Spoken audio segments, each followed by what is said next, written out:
Big win for Arsenal, 5-0 against Sheffield United, doing, I think, what every fan wanted them to do. Give the right minutes to the right players, put 5 past them, get 3 points on the board, get clean sheet.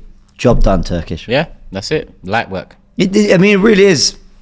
That's it. Like, I don't know how to explain, I said on my fan cab, I didn't think Arsenal even got to their best today. No, I don't think so. I think we was a lot better against Sevilla in that first half especially. But I think today, I mean, we were just efficient.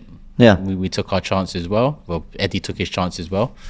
And that was the platform for an easy win. How do you reflect on the changes Arteta made? Because, for those who are sort of joining, who maybe sort of didn't look at the 11 when it came out, Havertz and Smith Rowe came into the midfield, which I thought were really surprise inclusions. Thought maybe one, but I didn't think both. He then opts for Zinchenko coming back into the team. Eddie leads the line.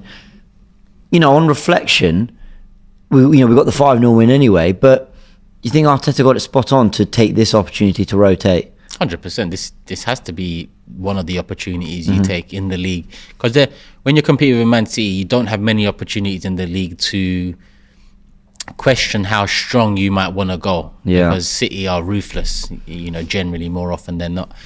So you got games in the FA Cup, Carabao Cup, maybe Europa League, and maybe Champions League. But in the league, if you can't rotate against the team at the bottom with only one draw to their name all season, then it would be a worrying sign. So I was happy to see, I wouldn't call it wholesale changes. I was happy to see, enough changes to, freshen up some of the starters that have been, playing week in, week out for us, and some of them that have, maybe played poorly in recent games. Well, one of them was Captain Martin Odegaard, who not only, he didn't get on the pitch at all. Like, it was completely taken out of the limelight for this one. It's somewhat encouraging that we can score 5 and still have control of the game without, one of our best pressers, our captain, someone who makes football, who kind of gets Arsenal playing in the final third.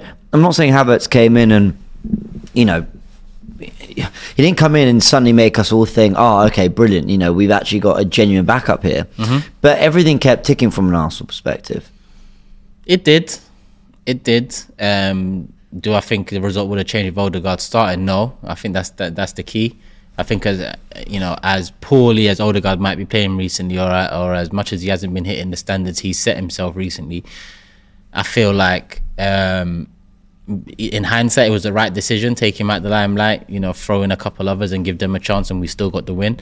And hopefully Odegaard's fresh for the Newcastle game. I expect some minutes against West Ham, but Havertz didn't exactly make a mark in that position for me to question who is the starter against Newcastle, for example. Yeah, well, there's this quote from Mikel Arteta. He was asked about Odegaard not playing. He says, Martin has been carrying a little thing that wasn't very comfortable in the games. We have players that have enormous quality and we have to trust in them. So it looks like there might have been a little bit of a injury issue or whatever that also sort of played a part in maybe what's poor form or just a reason not to play him today. But Arsenal got through it anyway. And I want to just talk about, because we're gonna do the Eddie and Nketiah chat properly, because obviously fans will be calling and want to talk about Eddie, and rightly so. So I want to take this opportunity to talk about Declan Rice again. And I know it's every week we're talking about Declan Rice, but I've just seen Harry Kane score a goal from the halfway line for Bayern Munich. I don't know if you saw it. No. Yeah, just lobbed the keeper from the halfway, David Beckham-esque. I've seen Jude Bellingham score 2 goals away at Barcelona El Clasico, one of them the winner. Declan Rice was, with those two, the 2 most high-profile moves. They for me were the 3 most high-profile moves of the summer. I mean, no, Caicedo costs more, but I think those 2 were the most kind of talked about, the biggest sagas. And it's kind of great to see 3 players living up to their price tag. I mean, Bellingham is just on another planet right now with what he's doing. Harry Kane, we know he's sensational. And Declan Rice, just whatever situation you put him in, box to box against Man City, or sitting against anyone else, it's just happening so effortlessly for him. Yeah, I mean, it's so hard to when the expectation comes in with 100 million price tag, it's so hard to live up to that expectation, because I'm of the belief that no player is worth 100 million. Yeah. But it's the market that we're currently in. So it's such a skewed market that more often than not in recent history, big transfers tend to fail. That's why I understand why you're saying it's refreshing to see 3 big transfers actually hit the ground running and be a success, because more often than not, they're not a success, because the price tags tend to, kind of dictate the amount of pressure on that particular player, whether it be an Anthony, whether it be a Sancho, a Caicedo, a Mudryk, an Enzo, a Declan Rice, a Kai Havertz. So many big money transfers. So it's great that one of the ones that have hit the ground running is for us. Yep. Roders 007 says Turkish is loving life. I mean, yeah, how are you feeling about Arsenal at the moment? Because I know there were issues about fluidity, and there was, are we getting back to last season's form? But on paper, the results and what they've delivered in these first, because we're about to hit to November. So was this our last game of October? It must have been. Yeah, I think. Yeah, it is. Arsenal in the first 3 months of football that's been played, I'm very happy with what they've put up. I mean, so am I. I mean, we've come such a long way in the last 5 years. So when I question things now, people tend to think it's the old Turkish. It's not, because this is where we should be, challenging and fighting for a league title. Yeah. I'm not saying we are this season yet, because it's still very early, but we did last season, and I expect to this season. So we've come a hell of a long way from the real mud that we used to be in. We're no longer in that period anymore. We're far removed from that period. Now, we're only thinking about what's next and not what's happened. Yeah. But I would be lying if I didn't have some of the, some chip left on my shoulder off the back of what the Kroenkes did over them years, and maybe even subconsciously my belief and hope is a bit affected by that time. Sure, yeah. Because they never really, pressed the trigger to kick on from Champions League qualification, and that's been my worry this time. But we just talked about 100 million man. That is new to me at Arsenal Football Club. That is new to me with these owners. So maybe I have to let the chip go, and delve, jump straight back in, full-blooded, wholeheartedly. But at the same time, obviously, when I look at Arsenal this season and compare it to last season, which is a title challenging season, I just thought, we're not as fluid, we're not as attractive to watch, which at the end of the day, if we win a league title this year, I don't give 2 shits about. I've never been one during post 2004 Invincibles that would say, well, we're not winning stuff, but we're playing good. Too many fans were of that mindset. We're playing good, at least we're playing. It's not about good football, it's about winning. Football is about winning. Whether you play good football and win, or play shit football and shithousery football and win, it doesn't really matter to me. Yeah. So you know what? I'm not saying we're shithousing victories now. We're much more controlled and methodical with the way we play. It's not as nice and easy on the eye as it was last season, but I don't care too much about that. If we continue getting results and City continue tripping up here and there, then I'm all for it. JD says Arsenal have a really strong spine to this team. Saliba and Rice top performance again. Yeah, it's kind of difficult to explain why I thought Saliba and Nketiah were really good today, but to play a game where you're camped in the opposition's half, you've got to have defenders that you trust not to be got at when the opposition do want to stick it on you a little bit. And every time that they did try go long, or there was a duel in there, it just swept up so easily with Rice's help. Like, it's a really good foundation. It's really good to have a proper backup to Gabriel as well, can come in Nketiah. Yeah. Timber, I think, was kind of supposed to be that for Saliba, or at least White was meant to be that if Timber played at right back. But there's kind of good depth in defence, and to change 2 of your back 4 and still get a clean sheet and look completely untroubled is a real bonus for Arteta as well. Like, I think he'll be sitting there going, fair play to a lot of you. Like, I tested myself as much as you lot to see whether I would make these changes and maybe somewhat risk, because every time you don't put your first 11 out there, you're playing with fire a little bit. But to come out of the 5-0 win, I think we'll be feeling really happy. And the centre backs, Kivior and Zinchenko, coming in as part of that. Zinni's really a starter anyway, but Kivior coming in as part of that.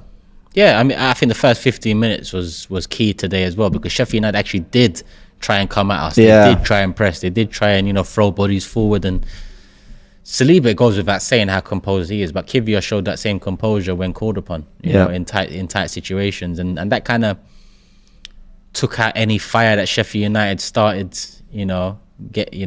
within the first 15, and from there they kind of regressed, and we really took control of it, and didn't see anything else for the next 75 from them. Yeah, it's quite rare that we actually see like 5s and 6s scored by Arsenal. I can't even actually remember the last time we scored 6. But to get a 5 on the board, I think Wolves at the end of the last season, we did it. We got 4 weeks back at Bournemouth, but that was well. Listen, we were good on the day. We did very well. But I'm talking about hitting that 5. Getting to those 5-star numbers.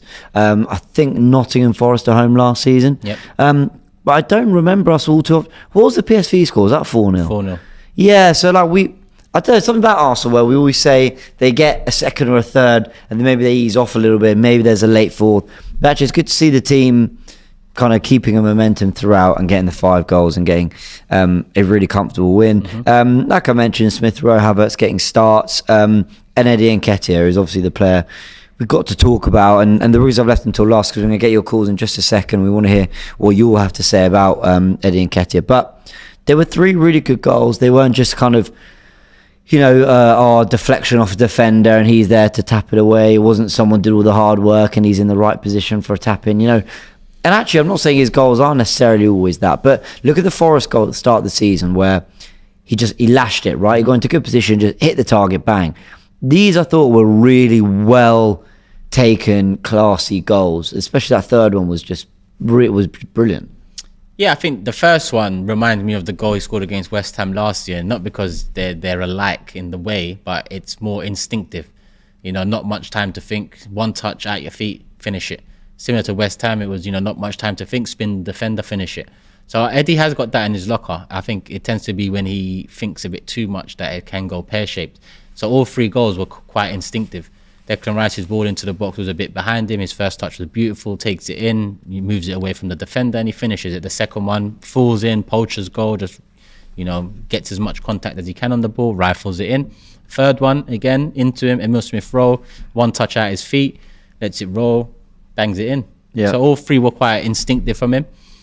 And that is probably his best trait in front of goal. He is quite instinctive with it. Giving him a bit too much time. That's when, how Martinelli went through one-on-one from the halfway line against Chelsea. I don't trust Eddie in that position, but I do trust him to kind of nick one in the 6-yard box against Man United in the 94th minute, or get it at his feet and have a good effort on goal. Yeah, completely and utterly agree. Let's start taking some callers to discuss Eddie's hat-trick, Arsenal's big win, 5-0. Of course, Chelsea lost 2-0 to Brentford as well. And look, there'll always be, a big London rival that we care about, so always keep a little eye on their results. So just also have a little look at the Wolves.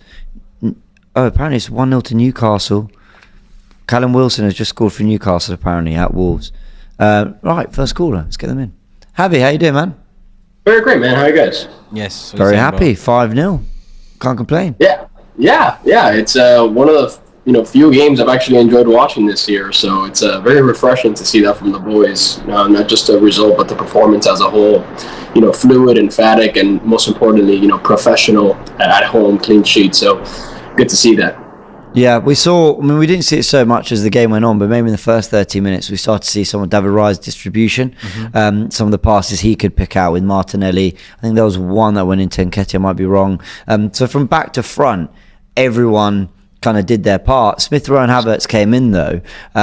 What did you make of the rotation from Arteta? Because I think he looked at the West Ham and Newcastle away games coming up, and then probably the away games we've just had before this, and thought that's a run of 4 tricky away games all around this one game. Do you think he saw this as the rotation opportunity? Yeah, I mean, that's what I think he saw, and credit to him, because, he was able to kill the game off early, despite, having a pretty, rotated side. I think I probably would have done the rotation against West Ham, because I don't really prioritize the UEFA Cup that much, but fair play to him, man. Was able to take off some key players in the 60th minute as well. So, West Ham, Newcastle, I think Sevilla are our next 3 games. So good to see that, the lads, I think, are going to be pretty well rested for these tricky fixtures. But, I was still surprised to see, Nketiah start over Trossard, to be honest with you. I was too, but he got a hat-trick and he was good. What's your thoughts on all that? Yeah, I mean, I think I signed with Turkish on this. I think, him and Nora, entering a bit of a back and forth. I think that it's very, I'd say, unpopular to perhaps come on here and talk about Eddie Nketiah when he just scored a hat-trick, but one game and one 90-minute performance I think isn't enough. Eddie's been at this club for a couple of years now, and yet the debate persists and continues despite the fact that he still has these kind of performances. And whether or not you can actually point your finger at it, Turkish says that you would still upgrade if you had the option, and then between him and Jesus, you'd go with Jesus. So why keep a player who can easily be, sold for 30 million as a third option striker? Doesn't really make sense. But I think the best way to really summarize Eddie Nketiah is just, I like to use my analogies. I think everyone at one point in their life has dated somebody that was great. They were cute, they were a good time, they treated you well, but there was just that missing X factor, no butterflies in the stomach that made you think, yeah, this is the one. And I think Eddie is just that.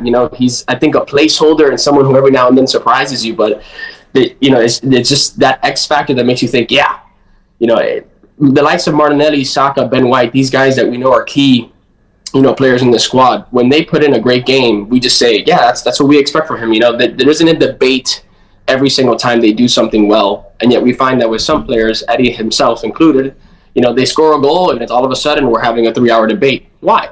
I think that says that there's still some questions and something missing there, and you just don't see that with other key players in the squad that we all think are going to play a big part in Arsenal's future. What is that something missing? Why can't we all just sit here? Because I'm in this, right? Why can't we all just sit here and say, he scored a hat-trick, he starts next game? Like, why, by next game I mean Newcastle away in the league, why am I still reluctant to say he definitely starts? What is that X factor? What is he? What is it? I don't think it's something you can really put your finger on. It's something that you've needed to have seen in the early stages of his career, potentially, if that answers the question. Because, listen, I mean, Eddie done a great job today. Yeah, first and foremost, and he has done great job before for the club. Yeah, I agree. I'm not dismissing that. He has done against Man United last season. Like I mentioned, the goal against West Ham today, the hat-trick. He scored 5 goals now in the league this season. Cool, but the consistency has been a problem for me. Last season, he had the opportunity with Jesus' injury to nail down a starting spot, and he lost it to Trossard, who essentially comes in not as a false 9 striker, more as a winger or an AM. So now he's got another chance with Jesus. He's hit the ground running again. This time even more emphatically. They're saying a goal against West Ham, this is a hat-trick you've now scored, and been the catalyst for the win, man of the match by far. What do you do moving forward now? Because I look at City and I look at Alvarez as their backup striker, who is now, you can argue, an integral part of the first 11 and complements Haaland. So you can argue that he's not their backup striker anymore. But if Haaland's not there, Alvarez will start up top. Liverpool have Núñez. And as much as Núñez has been hit and miss over the last year or so that he's been here, we've also seen big things from him in the short space of time. 2 goals off the bench against Newcastle away from home when you got 10 men. That is massive. I'd put that up there with Eddie's winner against Man United in the last minute. You look at Newcastle, even Callum Wilson and Isak. The rivals for us this season and the next few years are City, Liverpool, Newcastle. If we aim to stay up there at the top. Yeah. So I just look at their backups, and like I said to you before, and Javi probably agrees. Do I worry about Eddie starting against Sheffield United? No. If we play Luton next week and Eddie starts, I still predict the win. I predicted a win today knowing Eddie was going to start or Havertz was going to start. I predicted a win. So I've got no problems with him starting these games. It's can you make the difference off the bench in a tight game? Can you be the difference in a big game if our big striker is not here? That's what I'm yet to see. And one of those big games is next week away to Newcastle. So this is another chance for him to cement down a shout at the very least. Your thoughts on all that, Javi? Yeah, spot on. It's again, I think Eddie Nketiah is definitely a decent backup striker for a team that I think is going to be constantly competing for the top 4.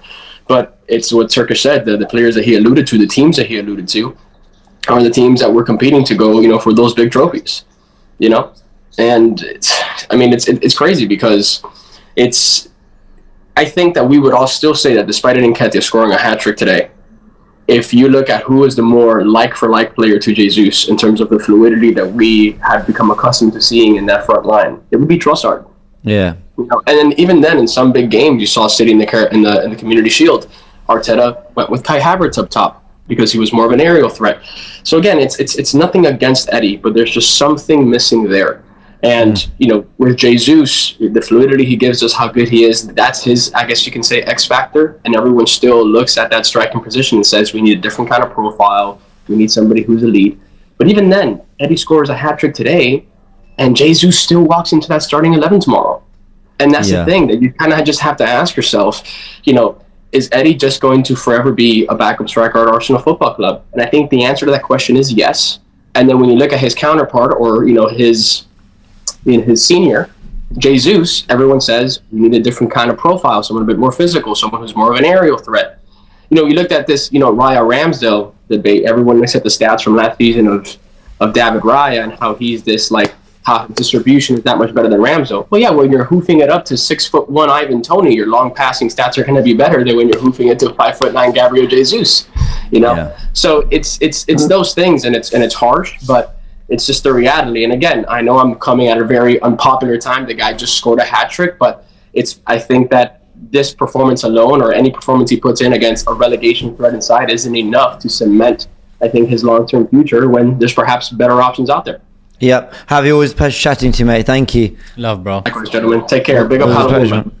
Big up, Big up Halloween. Big up Halloween. I see some of the comments, like, why are we being negative? Why does asking a question mean we have to be negative? Because I swear this same comment section will be, going crazy the next time he doesn't perform. So why, instead of being super high when Eddie's brilliant and super low when he's not, why don't we just find that middle ground, have a sensible conversation around the player, which is, he scored a hat-trick against Sheffield United. He was very good. I'm really, really happy for him. Fair play. 3 great goals. We've praised that. Yet there is still a question over whether he should start come Newcastle next week. Now, a player who everyone has confidence in, you don't question that. Mm-hmm. You just go, cool, he starts next week, done. Like, obviously, he scored a hat-trick, he's in form. But because those questions are there, it's helping us try to understand the player and why there are doubts. I don't know why people hate that conversation so much. There's very little balance in terms of football fans online. That I think that's where it's key. It's either, look, I got accused of sitting on the fence for a year or two on Big Six because some of my opinions were neither here nor there. It was more wait, let's find out about things, or sure. When you have a discussion about something, because you're on one side of the fence, the other side wants to completely rip you apart, and because they want to completely rip you apart, when the other side of the fence has an opportunity, they'll try and the evidence was on the watch along today. The evidence was on the watch along because, and they said, we ain't talking about Eddie here. We're just talking about the fans and the reaction to it. I mean, Eddie scores a hat trick, and everyone's looking at me about that. Yeah. Because they're on that side of the fence with Eddie, and I'm very much on the other with Eddie. But because he scored a hat trick today, the first thing that people want to do is see. Yeah, got you. Look, yeah. I got you. What are you saying now? What do you think that makes the person or me on the other side if Eddie goes next week and doesn't score against Newcastle at St. James Park and we lose? What am I going to do? Yeah, you're gonna go. Am I going to talk to the other side of the fence and say, what was that? See? Well, I'm seeing. And it just goes back and forth, back and forth, back and forth. There's no balance to football debates anymore. It's hard to find good football discussions on YouTube. It really is. I feel like Eddie Nketiah scored a hat-trick today, and he did brilliantly. And the fact that there's still kind of maybe questions, I don't know. I just find that's worth exploring. Like, because so much, like, there's one thing I keep saying, I've said this a few times in recent shows. There's one thing like Klopp, Guardiola, I want to put Arteta in there. There's one thing that we've been shown is that it's about systems and combinations and whatever. Like, Eddie scored a hat-trick today and was fantastic. Do I still believe that does this hat-trick today convince you that he's therefore the best option for getting the best out of our midfield and the wingers? I haven't been convinced of that yet. Yeah. Do I think that's what we're going to need to beat Newcastle? Sure. So I go into next week thinking, I'm really intrigued. I don't know how I feel about the idea of Eddie starting, though he scored a hat-trick, but that feels harsh. The guy scored a hat-trick. And I think that's a fair conversation to have. On the hat-trick, though, like we said, it was a brilliant hat-trick. I loved that third goal. That was, you were saying that confidence it gets used when someone's doing well and it doesn't get used. Mm-hmm. Sorry, and then it gets used when someone's struggling. You talk about lack of confidence. But that, for me, was a confidence effort, clearly. Like, he was feeling himself, and two goals, and he went, I'm just going to hit this. And the talent to find the back of the net is there. And I said that probably more so than any other player in the squad, I think he knows where the ball's going to land. Like, his instinct for goal, his instinct for where the ball's going to be and getting into goal-scoring positions might be better than most. Martinelli's is up there, but I think it's better than pretty much most others, if not all others. Potentially, yeah, because we don't really have many killers in front of goal, and I'm not calling Eddie a killer in front of goal, but I mean like the closest to in terms of where to be at the right time, it probably would be Eddie Nketiah. Probably would be. Let's get the next caller on. Diallo, how you doing? I'm good, guys. How are you? Yeah, good. Who was? I imagine Eddie was your man of the match today. Oh yeah, definitely. There's no debate about that. But but before I go further, I just want to make a couple points. Yeah, go for it. Like a few weeks back, I was a little bit on. I was a little bit hard on in the comments about with Turkish. I don't know if you remember us. I think we're arguing a little bit on Havertz. So I just wanted to say, it is what it is. Sometimes we disagree, but it's all love and all respect. I watch all your shows, and Turkish, I thought you spoke so well in your last show on the Big Six. I'm just going to leave it at that. I thought you spoke very well. So big up, man. I just sometimes get involved. What's your name? Diallo. Oh, Diallo. Oh, I think I remember. I remember. No, because I know Diallo, but I think I remember. Well, mate. Thanks for the kind words, man, and thanks for calling in. Look, the comments aren't happy. They're saying we're being a bit negative. Look, I'm just a bit tired, all right? Everyone relax. I'm happy. We've won 5-0. I'm happy. Obviously, I'm happy. I like to have deeper discussions on everything that's going on. That's just how I do things. I'm sorry if you don't like it. Sorry. Eddie Nketiah was called in today. So was Havertz. So was Smith Rowe. And we still won 5-0, made it very comfortable. So as much as Eddie deserves credit, Arteta deserves a lot of credit because he was able to give a lot of players key minutes, rotate, and come away with a really comfortable goal difference boosting win. That's brilliant. Yeah, I totally agree. When was the last time we made 5 changes to a Premier League game and actually won 5-0? Dropped our captain, our forward line pretty much have not been firing all season. We all know Jesus is our striker. So I think you cannot look past that, that making those 5 changes and actually winning the Premier League game. Actually, I want to make a big caveat here, guys. This is one of the poorest sides I've seen at the in the Premier League. Like, they have 1 point that says it all. This was a really, really poor team. So I don't want to take anything away from us. I'm one of the most positive fans out there. I've been like in the wars defending people like Havertz, which is like a blasphemy. So like, I tend to be more of the, the positive ones. But I have to say, man, that was a really, really poor team, and they offered absolutely nothing. So as much as we can, we can speak about the performance, and I will speak highly about the performance. I just think that was a really, really poor team. But that still, you still have to show up and you still have to score. And, in those first 25 minutes, they were very, very compact. It was not easy to find the gaps. We needed that 1 goal. And for me, this is reminiscent of Man City. This is exactly what Man City does. And this is why I called on this show to have a chat with Turkish about his recent complaints about the lack of fluidity. I think we can call him Mr. Fluidity now.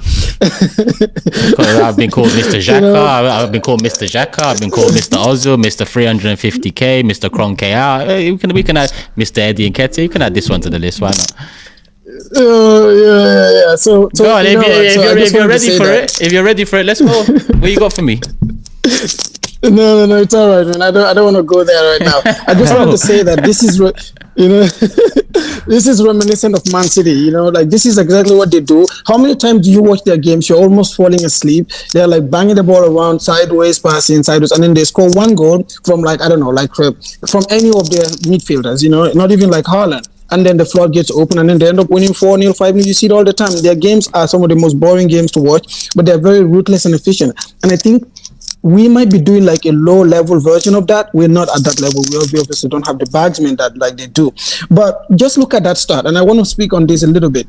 The way we started that game was very, very professional. That was a professional, and the second half, flawless. That second half was like you could literally be lying on the sunbed at the beach and watching that game. You could tell that the team was locked in.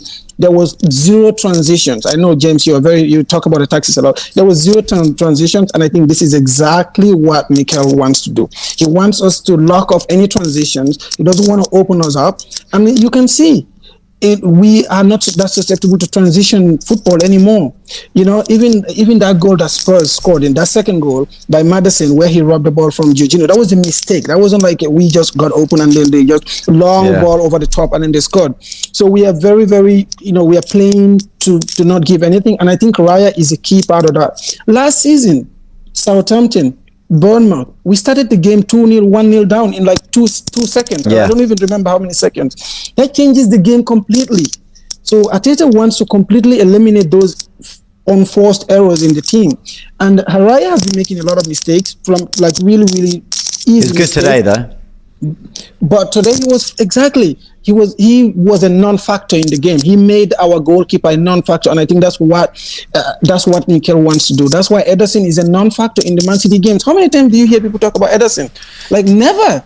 He's just standing there. He's just like occupying space, and that's what he wants to do. He wants the goalkeeper to just be there and not cause any when Ramsdale plays, it's either he's magnificent or like he lets in very, very what I call like medium difficult goals. Like, like those goals that are like, that's a little bit difficult, but like most goalkeepers should save that. He lets those goals. That's why the numbers about his save percentage are like all the way down. So I just wanted to say that we lack fluidity. I agree with you, Turkish, but I think that is by design. And I know some people have mentioned our strikers haven't played together. Jesus hasn't played with Saka and Martinelli. That is a reason why maybe the fluidity is not there at the level that it should be. But I would tell you that even if they come back to their level, the fluidity will be less compared to last season because it's about control. It's about that ice control football. And I think it's not going to be exciting to watch, but you will see a lot of victories like this: 2-0, 1-0, 3-0. And for Eddie, he redeemed himself today. Let's be honest. When he came on against Sevilla, he was shocking. I'm an Eddie apologist. I like to say it. I think he gets a little bit too much. What we do sometimes? We criticize some of our best players, like people. So it gets to me, like people like Jesus. People are very, very harsh on Jesus and Saka, and these are some of their best players. What people have been saying about Odegaard recently? I'm like, guys, what have you been watching? So we know that the level between our top players and people like Eddie is a chasm. We all know that. So I think we need to look at the players for who they are. Eddie is I would call him a Y-Tech Haaland. And I know this might be a blasphemy. I apologize for that. He's not even a B-Tech or C-Tech. He's a Y-Tech Haaland. What that means is that if he doesn't score goals, he offers absolutely nothing. He's not like one of those people that will do like jinky majinky, like nutmeg a couple people and then bang in. Like what he did today, that's not Eddie. This is like an outlier. I could see, I was watching the watch along. Everybody was shocked when he banged in that third goal. That was completely. It was a great goal. That is like, it was a fantastic goal. And I think that was I don't want to call it a fluke because that would be a little bit too harsh on him. But that would be way too harsh. Yeah. But you cannot. I don't think he expected that to go in. He just lashed it in. That was a good goal. He took it in. It was a fantastic goal, but I think the first goal was even better. That touch opened up the whole thing. That first goal was a striker's goal. That second goal was like one of those goals that many Premier League strikers, if they catch it sweet in that corner, it goes in, man. Yeah. So I just wanted to say he redeemed himself. He was poor. He was really poor on Tuesday against Sheffield. So big up to him, and he has to play against Newcastle. I disagree with you guys. He has to play. He has to play against Newcastle. I think his profile. We need that kind of a person in that forward line, no matter which team we play. Yeah, Diallo, big thanks for joining us. We're going to take some of the calls, but thank you so much. And fair enough. You got to start in the next game. I still struggle. I see the comments getting mad at me about it, but anyway, let's not. He was very good. Rizvan says, Eddie might be one of those players that peak later in his career. McKelsey's a player that needs development and is worth the time, so back him. Can you get strikers that develop later in their career?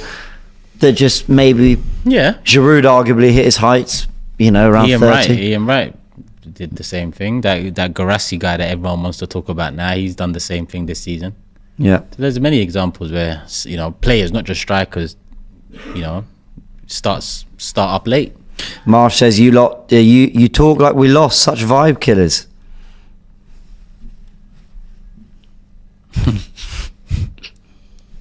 Texas says, let's talk about a couple great moments. Jesus in the stands cheering for Nketiah's hat-trick, and Rice and Saka on the bench ecstatic for Tomiyasu. Yeah, that's true. That's nice. But we know that there's a real unity in the camp. Like, the players, I think that's something that Arteta's really tried to... See that, but this is where we get a lot of different, perspectives and fans. People need to understand, and I've come to understand it over the years as well, because some sections of the fan base used to piss me off with their thought process, but now I've just come to terms that everyone thinks differently. In what way?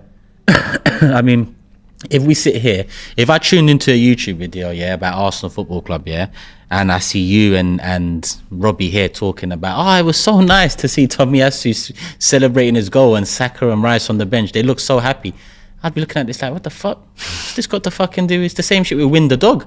It's like, bro, I just want to win football games and continue winning football games and continue winning football games. I don't care about all this, satellite stuff. I just want to win football games. I want a competitive side that plays for the badge, plays for the fans, and wins. Yeah, true. So, you get some people that will say, we're very negative for talking about, is Eddie actually good enough? And you'll get some fans that enjoy the conversation because, it's a legitimate conversation to have off the back of a hat-trick in his first start since Jesus has picked up an injury. Ricky says, strongly with Turkish. With all due respect, it's a hat-trick against Sheffield. Chamak and Bentner scored important goals too. Jamal Fair says, point. Our fans are still looking for the second coming of Thierry Henry. Shout out Win the Dog, says DJ Bowler.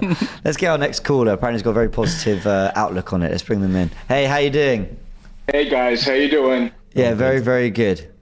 Good. So I want to pick up on what you guys were just saying. I want to speak against this cult of rationality that shows up. I mean, James, I love watching you on Tactical Insight. And Turkish, every criticism that you make of any of our players is always fair. And I learn a great deal from that. And it helps me interpret the games better. But, at some point, it doesn't matter if we think of the players just as commodities, just as like a bundle of metrics that you load into a FIFA 24 avatar. Because if that's true, it doesn't even matter what we think. It doesn't matter even what Arteta thinks. He can just use artificial intelligence to plug all those variables that will spit out the perfect lineup with the perfect formations.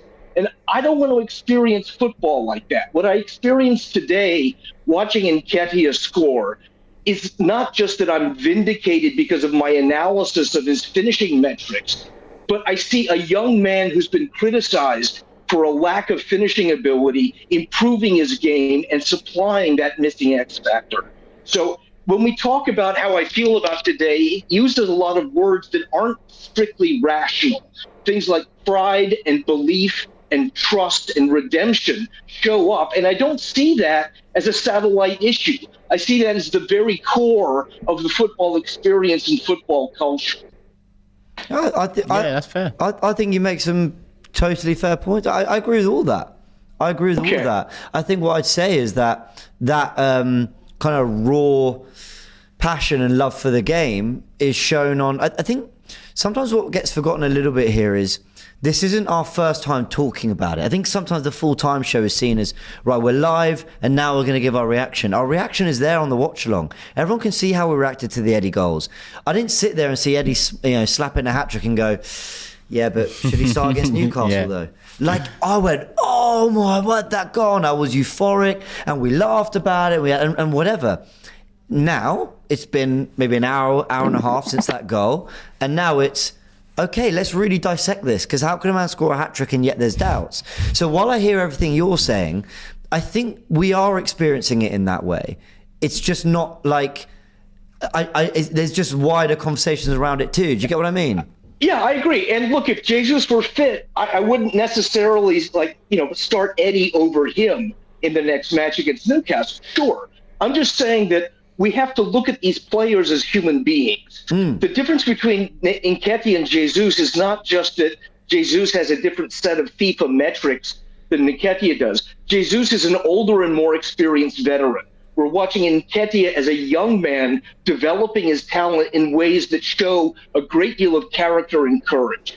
And what decisions Arteta makes about who starts in the next game, I yield to Arteta on that. I'm just saying, as a fan, I'm happy and proud today because I see a young man doing something with his life that makes me feel good as someone that supports it. That's all. Yeah, fair enough. Okay. Go on, hit us with Shakespeare. Edward the Black Prince, crowned with the golden sun that smiled to see him mangle the work of nature, and on this ground make defeat on the full power of the foe. Come on, you Gunners. Mate, thank you. It was always a pleasure. And look, a lot Okay. of people in the comments are loving what you said, mate. So thank you for joining us. Okay. Nice one, Michael, man. Take care. Always great to hear Michael's thoughts. He definitely gave me a different perspective in that sense. Like, you know, we're here. Can't we just enjoy the moment? But then I kind of wonder, like, I don't know how to explain it. It's like I said there, like, you saw the euphoria as the goal went in the back of the net. Do you know what I mean? In that moment of enjoying it. Yeah. So am I meant to kind of? I don't know. I get what he's saying. I feel like I've done that bit. Now I'm on to the next bit. Yeah, look, I've even seen look, you guys are so negative, says Daniel, and I see another comment. What are we being so negative? Can people actually explain what we're being? Is me asking whether Nketiah should start next game, is that negative? I don't know what people want sometimes. Yeah, I'm a bit confused. I don't know. They want me to fly in on an umbrella like Mary Poppins and click my heels and just dance for 3 hours. I'm not Cecil. Like, you know what I mean? That's not me. You want that? How are you saying I'm not Cecil? Cecil G. Thomas. Go subscribe to him. Follow him up on socials. If you want someone dancing and laughing and clicking heels and flying on umbrellas for 3 hours after a win against Sheffield United, then be my guest. Me, I've got a friend's birthday later I'm looking forward to. I'm going to pick up my son in the morning. We got the 3 points. That sets the tone for the weekend. And I move on to the next one. I don't know. I don't know. Of course I'm happy we won. How can I not be happy? I've been supporting this club for nearly 30 years now. But I'm just not one that's going to, like, for 4 or 5 hours straight, be sitting around like this. I'm sort of with you. Like, I'm seeing a lot of, you lot are too negative, backing, why are you always hating? I don't know what I've said that's hating. Like, and all of you who, like, it's free. FANZONE. Download the AFTV Plus app. Come talk to us. In fact, production, if there's anyone who kind of wants to come and explain what it is we've said that's so negative, like, please do, because I don't... Yeah, but you called him to FANZONE, like this Dave Jordan guy that always likes commenting. I called him to FANZONE once. The guy shit himself and he never wants to do it. Dave, I'm sure you've got a phone. The same phone you're using to write comments every week, condescending, trying to get under people's skin, trying to talk shit. Pick up the app, log in, put your camera on, and let's have it. Let's have a debate about football. That's what this FANZONE's about. If you disagree with something that I'm saying, James is saying, Laurie might say, Robbie, whoever's on this, the best thing for me to watch online is debates, healthy debates where people allow each other to talk.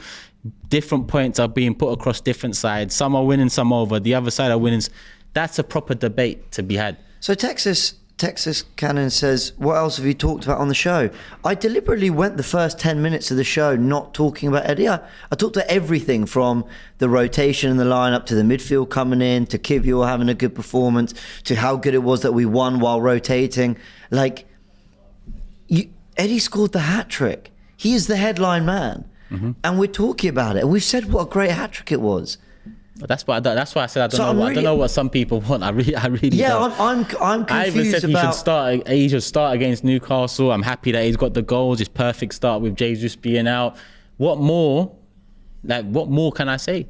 It's called asking questions, because I would feel worse as people who come on this show if I just sat there and clapped for an hour about how amazing Eddie was and talked about how amazing everything, and everything's great, and then went off into the distance, and then if things don't go right against Newcastle, and maybe Eddie started that game and didn't play well, then sit here and say everything and air all my concerns, having never aired them before. Like, it's so easy to just react. But I've had a show like this before, Turkish. And this is where, in the past, I've sort of questioned myself, but I had a show where we beat Everton 4-0. And we conceded. I remember. Do you remember this? Mm-hmm. We conceded a lot of chances in that game, but we won 4-0. And I was talking about those chances we conceded. I was saying, look, still doubts though because of this, that, and the other.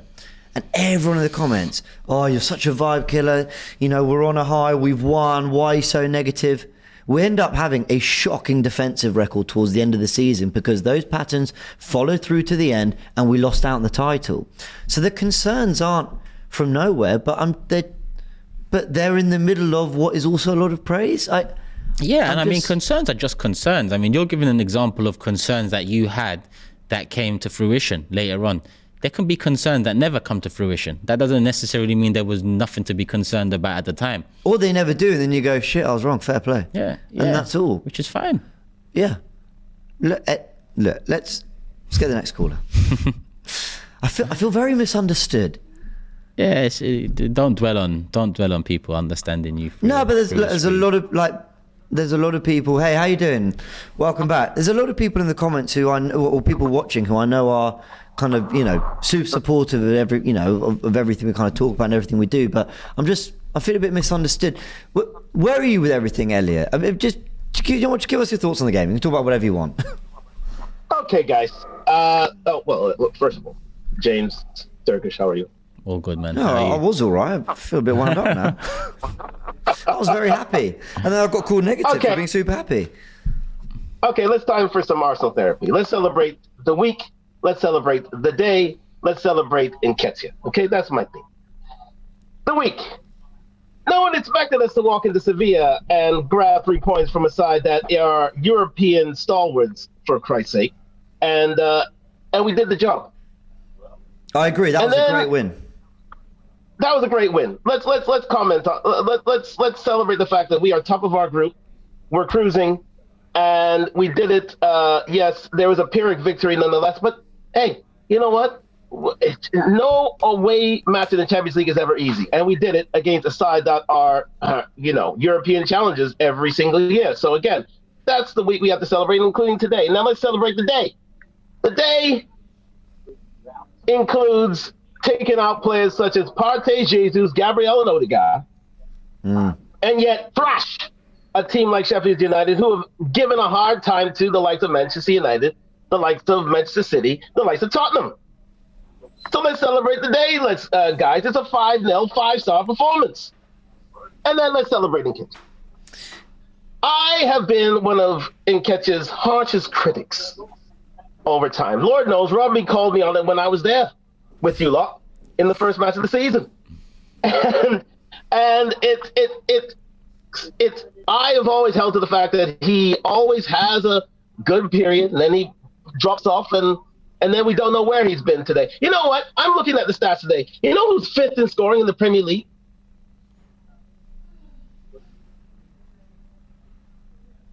Say that again? Yeah, hello? You know. Say that again? It's Eddie Nketiah. And now, sorry, we're having. You know who's fifth in scoring he said in something, the Premier League? Wait, Elliot, hold on, Elliot, say that again. Sorry, we lost you for a sec, and then some weird noise came through. Say that again. Okay, can you hear me now? Yeah. Go for it. You said something about the Premier League. Okay. Yes. You know who's fifth in scoring in the Premier League this season? Oh. Fifth. As of now. Okay, well, you said it was Eddie Nketiah, right? Fifth. Yeah. It was Eddie Nketiah. That's right. The man has had stick given to him throughout his period here at Arsenal. He's never been considered good enough. And to be frank and fair, he has come in, he has kept his head high, he has trained well. Lord knows Arteta never fails to remind us of that. And given us a performance to be proud of. So let's stand here and give him the applause, the adulation that he deserves, because quite simply, he is ridden through the hard times. And Lord knows there are always hard times. He's always been second guessed. He's always considered second best. And quite simply, he is never considered good enough. But he shows us today his love for the club. He shows us today that when given the opportunity, he can do it against the side that was. Listen, Havertz has been paid $65 million. He ain't doing the job. But anyways, we got to give credit where credit is due. And Eddie, as much as he is vilified, is a man who deserves all of our praise and all of our credit today. Because listen, we're going to have to depend on him for the next. Yeah, we're going to have to depend on him for the next couple. There's no doubt about that. We're having audio issues. I don't know. We don't quite know what it is. But yeah, we heard what you said about we're going to have to depend on him. Okay, we're going to go try sort those audio issues. Let's get the next caller on as well and build on that. How you doing, man? All right. Yes, bro. I can't hear you guys. Okay, now Mans can't hear us. Okay, this is going really well. We'll try bring Mans back. You know what he was saying about Elliot was saying, let's celebrate Eddie today. Mm-hmm. I agree. I think but my question to Elliot, exactly. My question to Elliot would have been, if the audio issue didn't come, where is the balance though? Where does it become, too much? Where celebrate? No. I would say it's, what does that look like? Yeah. So let's celebrate Eddie. I agree. So on my fan cam, I talked about how he did really well. On here, I started by talking about what a great 3 goals. Anyway. You said that he should start the next game. I don't know what more it looks like. Let's talk about other. I don't know. Let's talk about someone else because it has been done to death. Martinelli very good again today. Getting around his man, taking players on. Him and Saka have this weird thing where one seems to be in form when the other sort of drops off a little bit, and I feel like Saka's not at his best right now, but Martinelli is kind of really thriving since coming back from the injury. Yeah. But then there's times where Saka's really on it, and maybe Martinelli goes through a little bit of lull or ends up coming out the team for Trossard or whatever it might be. I think we've got 2 of the most direct, lightning wingers in the league, and I love it. I love that we play a style of football that has that. Yeah, I think primarily, Martinelli's job is a lot more difficult than Saka's because of the whole left back inverted situation and the extra work he has to do because of that. But I tend to agree, they tend to have spurts between them. And right now, Martinelli's closer to what we saw last season than maybe Saka is, but Saka's still producing the goods as well. Yeah. Actually, we won 5-0 today. He didn't actually get a... I think he might have got the... No, he wouldn't have got the assist for the Eddie goal. He put the ball into the box, but he wouldn't have got the assist because he got headed out. Rice got the first You're right assist. about that with Saka, though. He hasn't been at his best, but he does get goal involvements. He does get crucial moments. You think of the equaliser at Stamford Bridge last week. Let's try to take another caller, see if we can get these audios issues. Hey, how you doing? What's your name? Hey, Stephen. How's it going, guys? Yeah, good, Stephen. Good, Stephen. Give us your kind of reflection on the game, but also looking ahead to next week. We're rotated enough to maybe go strong against West Ham. We've obviously got the game coming up against Newcastle next week. Newcastle currently 2-1 up at half-time at Wolves. Lamina did equalise for them, but a Wilson penalty put them back 2-1 up. How are you feeling about the team right now?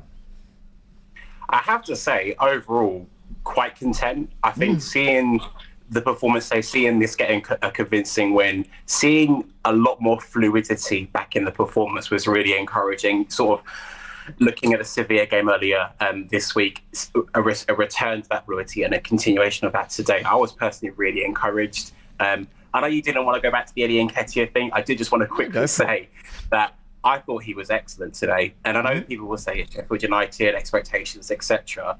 I think it's interesting how suddenly when Jesus is out of the side for a period of time, suddenly we see almost a rejuvenated player. And I wonder if we all know that he's a confidence player, and now that he knows he's probably going to get a run in the team, probably going to see a better version of him. So, that's a fair point. Do you think? So yeah, do you think maybe he sees the opportunity, because I think that's a good mentality. Jesus is out, there's a spot, let me try and grab it. And I can understand when Jesus is fit, but sometimes he's playing out wide. But, when, the 3 are fit, we know that's the favoured front three. I can understand why maybe he kind of struggles in that sense. But when there's a gap in the team, he does seem to really step up. We saw that in the Forest game of the opening game of the season. Arteta said he was disappointed to be left out of the Community Shield, but, did really well in that game. So you're right. Maybe there's something in that. I think so. I do think that it should be that the enthusiasm should be tempered with. He was up against 2 centre backs that couldn't deal with him today, and against better opposition, I think, as a lot of people correctly observe, he struggles. And so I think we know where his level is. I still think we need to get an upgrade. Actually, not an upgrade on him specifically, but I think another option through the middle, because as I think it's been mentioned before, Jesus is not reliable wise, and so I think that's an area to improve in. I also wanted to just call out Smith Rowe today. I was actually massive shock to see Odegaard starting 11, and I thought Smith had a really good game. I thought the fluidity that he brought in the midfield, I thought was fantastic. I'm really struggling with Havertz though. Yeah. I don't want to jump on the train of the verbal bashing that he's been getting, but the moves break down so frequently when he's in the team, and I think Arteta's flogging a dead horse with him. To be honest with you, I think he needs a period of time out, get some better coaching, get some better training, and then come back into the side when he's not going to be a detriment to our overall play. If I have one criticism actually of Arteta today, it's one teeny tiny one, because otherwise everything got spot on. I actually think he should have given Havertz 20 minutes up top. Eddie got his hat-trick early in the game. Eddie's probably going to have to play a lot of football next week, both in the Cup and away at Newcastle. I think maybe get Eddie off, get Havertz up front, and see if that either brings him a goal or shows something more, because that's where I've been most encouraged by him, where, that kind of more nonchalant language style he's got. I think that can work when there's explosive pace around you and your job is to keep it simple, knit things together. I think in a midfield where you've got Rice, you've had Partey, we had Xhaka last season, Odegaard works his socks off. Like, Jorginho isn't mobile, but he never shies away from anything. I'm not saying Havertz does, but you are going to be exposed for not being as involved when you've got midfielders who really take responsibility. So I really think Havertz probably should have been given 20 minutes up top. That's the only slight thing. Otherwise, everything else went great. Yeah, I have to say, James, I'm personally a massive fan of yours, following you on Forever podcast. I think your contributions are fantastic. Turkish, you are my favourite, I have to say. I thought I was gonna get you all right too, but yeah, thank you. Appreciate that. As long as it's not Lee Judges, that's all. No comment. I do think though.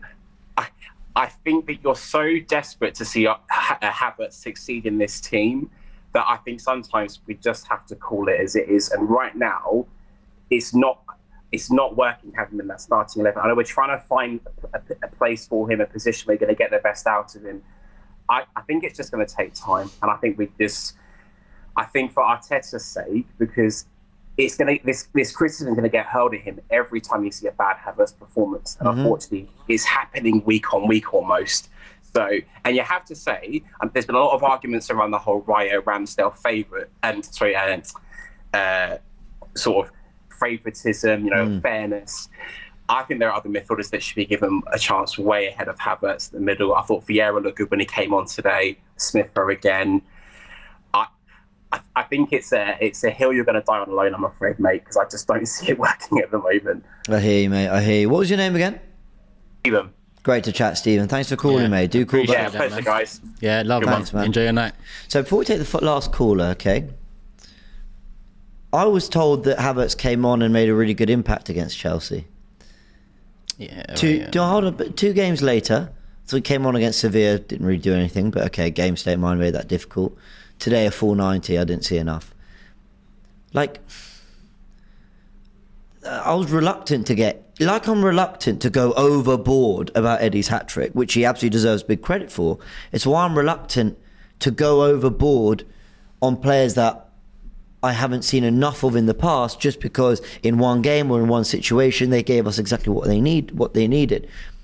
That's all it is. It's just treading lightly. Do you know what I mean? Like, and some people will say live in the moment, you're fans, and I understand that, but for me, living in the moment is cheering the boys for the 90 minutes, celebrating the goals, really enjoying it, and then we come and we take stock of everything, and it's like, okay, so where has this left us? That's how I see the aftermath of a game personally. But Havertz didn't do a lot today, so is anyone calling for him to start in the 2 games next week?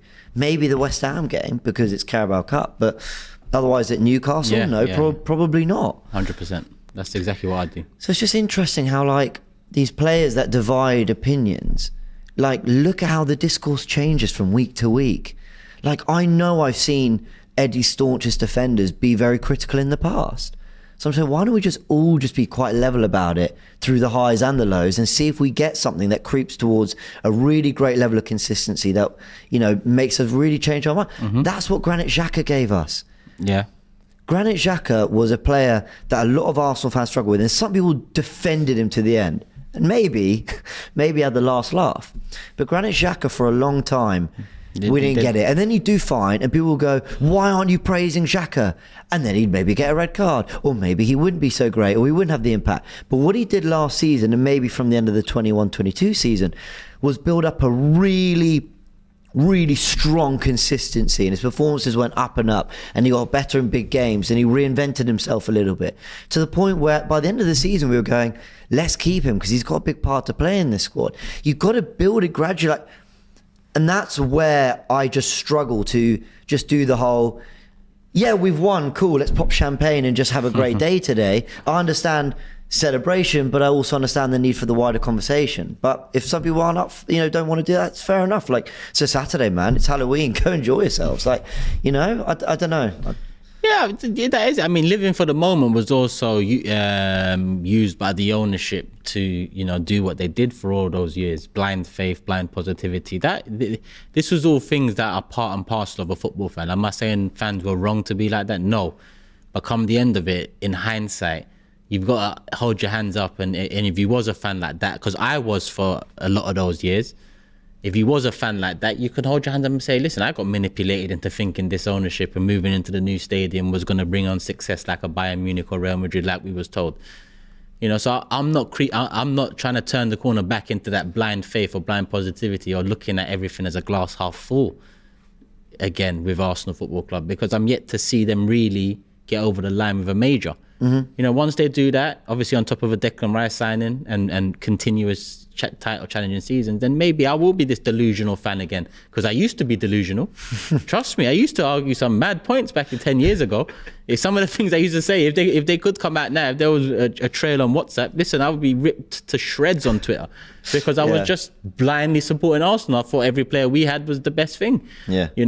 That is part of being a football fan. Again, I'm not saying you shouldn't be like that. What I am saying is you have to hold your hand up and say that part of being a football fan was taken advantage of by these owners and by this club in particular. So, even someone here, like I'm going to bring up Brendan earlier. Brendan was one of the people saying, he actually said, I watched your content, but he was saying you lot are being very negative.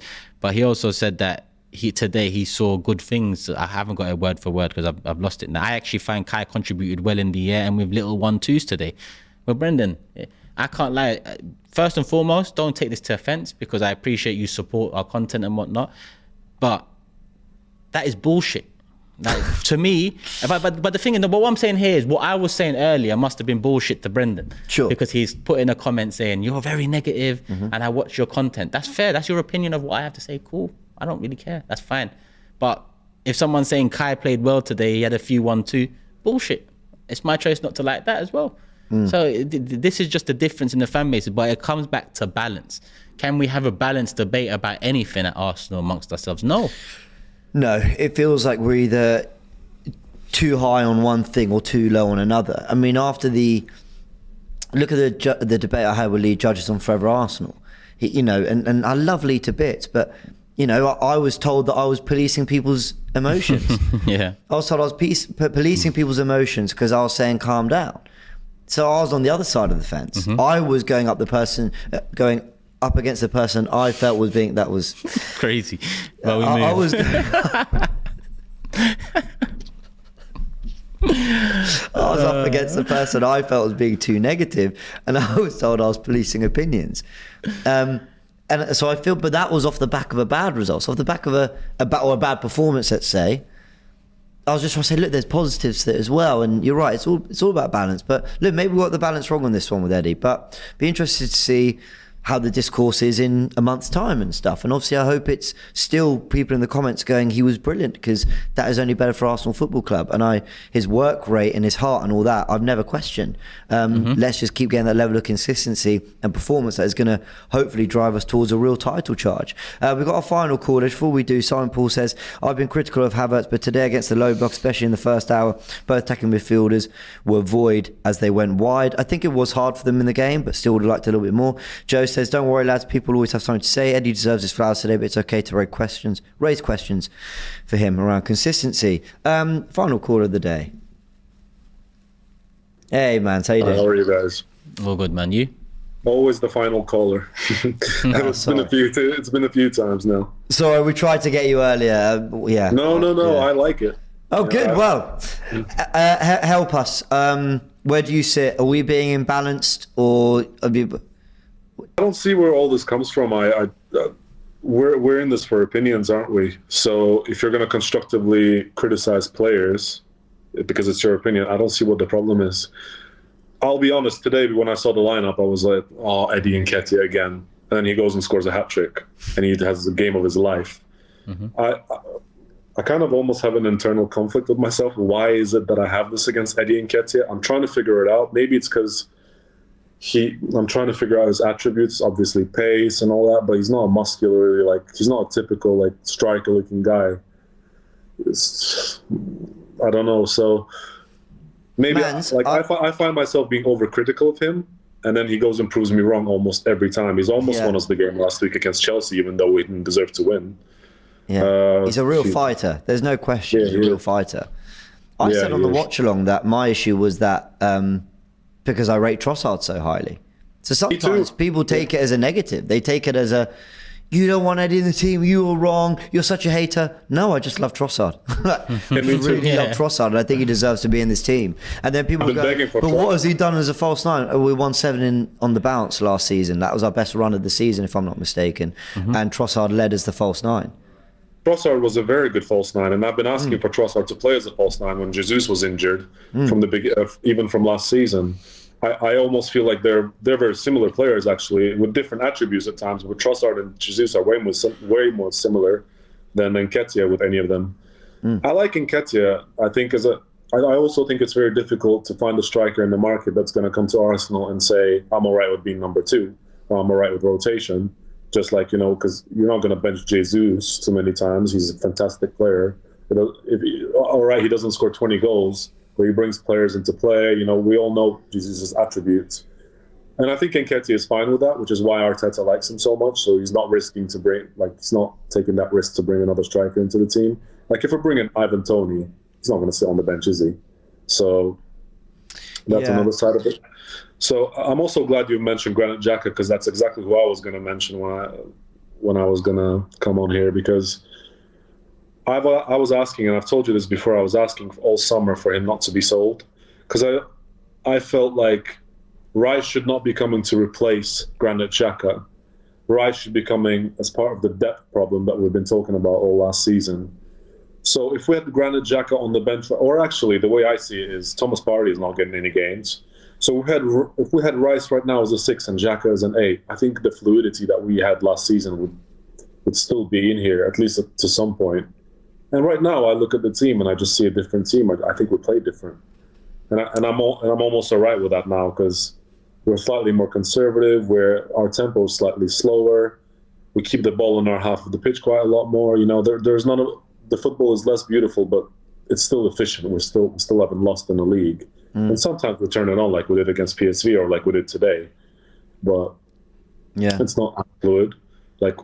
There is a garbage performance out there, sometimes, like the one against Chelsea. That was terrible. I'm so glad it didn't come last week. It's just, but if that's what's going to win us the league, I really don't care.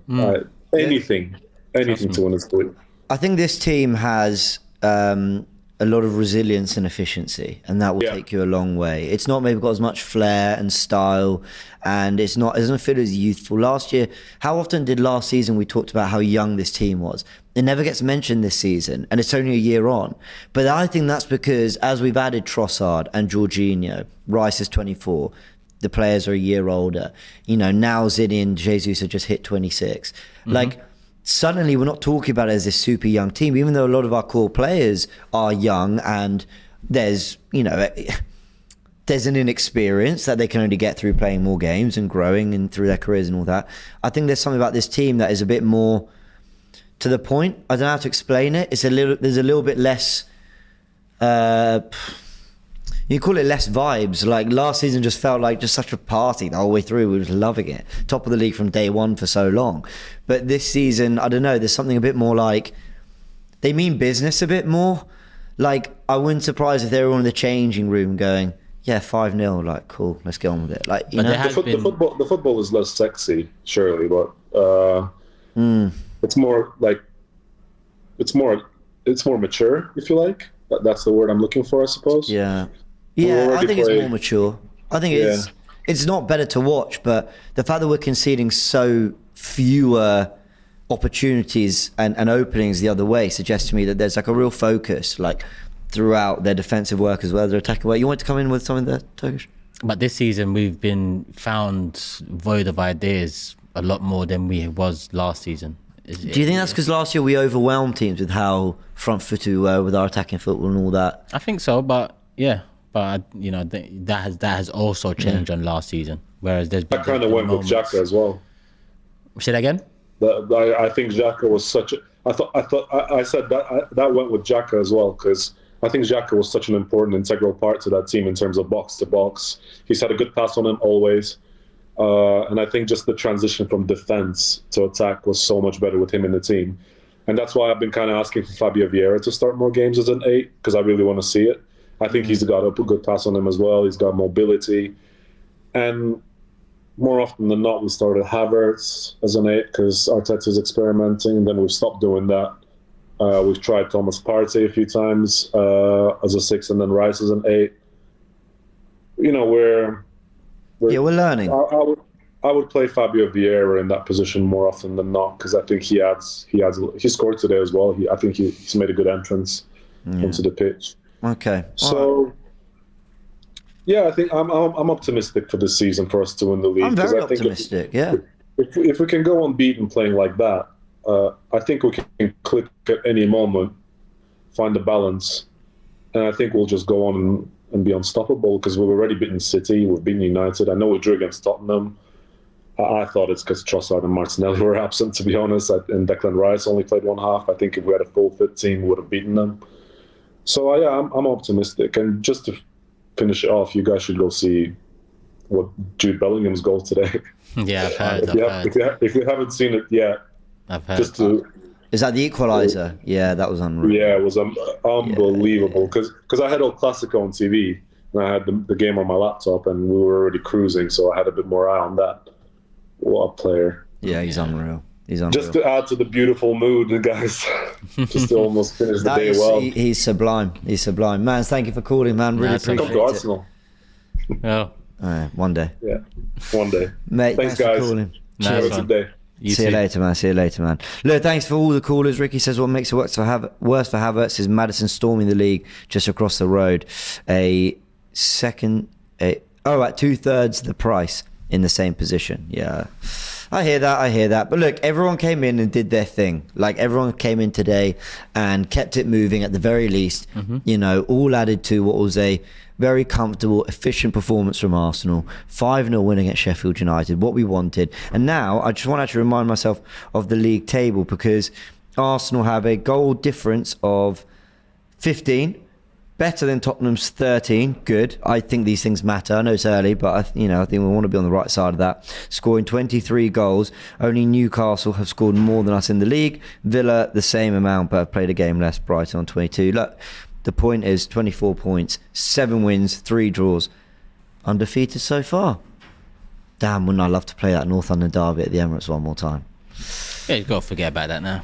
Of course you do. All right, everyone. Big thanks for joining. Thanks to everyone who sent in comments. Thanks to everyone who's called in via FANZONE. You can join us every week on the AFTV Plus app. Very easy to do. We don't just run them after full time. We run them throughout the week. Twitter Spaces as well. Big thanks to Turkish. And we will be back with Tactical Insight on Monday. More fan cams all coming out, and reaction early in the week as we look ahead to a big game against West Ham in the Carabao Cup as well. Arsenal won 5-0. Go back second in the league. Manchester derby tomorrow to see if we stay there and we keep building. 10 games in. It's all shaping up. Many thanks.